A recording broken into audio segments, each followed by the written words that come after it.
માં નર્મદાની 3500 કિલોમીટર લાંબી મધ્યપ્રદેશના અમરકંટકથી શરૂ થતી પરિક્રમાનો પ્રારંભ કારતક સુદ એકાદશીથી થાય છે। ત્યારે મધ્યપ્રદેશમાં આશ્રમ ધરાવતા અને માટે નર્મદા જળ પર કેટલાય વર્ષોથી જીવતા દાદા ગુરુ મહારાજ અને તેમના ભક્તો સાથે આ નર્મદા પરિક્રમા કરવા નીકળ્યા છે। મધ્યપ્રદેશ અને મહારાષ્ટ્રમાં ચાલી ગુજરાતમાં ગરુડેશ્વર તાલુકાના ઝરવાણી ગામે રાત્રિ રોકાણ કર્યું અને સવારે ત્યાંથી આગળ પરિક્રમા માર્ગ પર પગપાળા ચાલતા નીકળ્યા હતા। हमारी नर्मदा परिक्रमा एक जागरण है।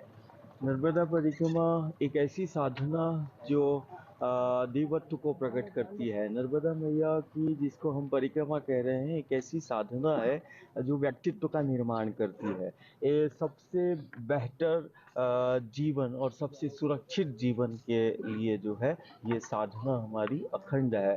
और नर्मदा मैया का परिक्रमा जहाँ ये दुनिया का एक ऐसा पथ है जहाँ चलना साधना कहलाती है।